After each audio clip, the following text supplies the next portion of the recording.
Hanggang ngayon ay hindi pa rin ako makapaniwala na nasa atin ang kapangyarihang makakapagpanatili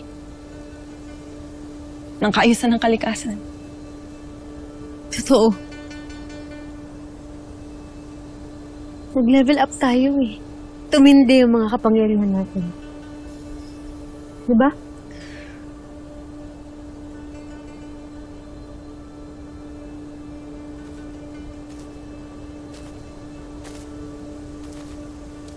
Muli kitang binabati, mahal na sangre. Ay layo na ng iyong narating sa pagiging isang sangre. Avisala Eshma Soldarius. Ngunit bakit tila hindi lubos ang iyong kaligayahan? Isa ka ng ganap na sangre at tagapangalaga ng brilyante na apoy.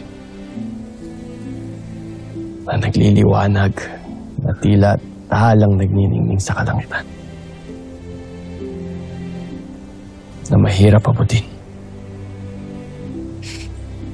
Ano ba ang iyong sinasabi, Soldarius? Tunay ngang malayo na ang aking narating, ngunit hindi ako nakakalimot sa aking mga kaibigan.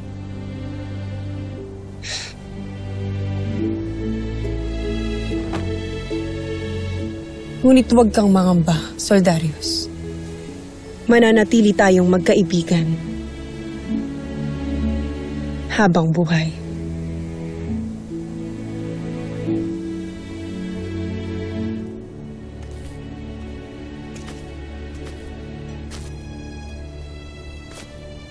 Antok. Tukman. Sangre. Mahal na sangre. Nakausap ko ang inyong ama, si Wantok. Nakita mo ang aming ama sa Devas? At meron siyang handog para sa inyo.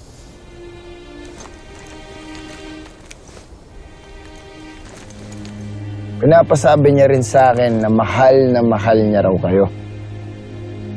Parati raw kayong lumaban para sa tama at kabutihan. Hanggang kamatayan man.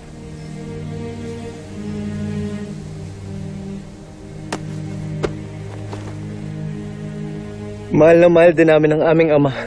Mainam na nasa mabuti siyang kalagayan. At kami kanyang naalala.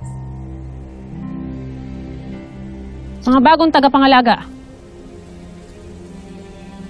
panahon na upang bawiin ang mga kaharian. At magagawa nyo ito sa tulong ng kapangyarihang taglay ng inyong mga brilyante. At sa tulong ng ating butihing Bathalang Emre.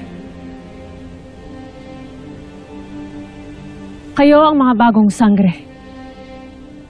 At tulad ng aking mga kapatid na sina Amihan, Alena at Danaya, kayong apat ang kakatawan sa bawat elemento at kaharian. Ngunit ito'y mayroong kaakibat na tungkulin at pananagutan. Kaya't kayo ay mag-iingat.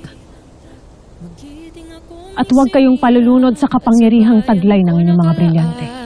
Ang tahanan ng mga diwata sa kapayapaan na katadhana. Ashmana, Ashmana.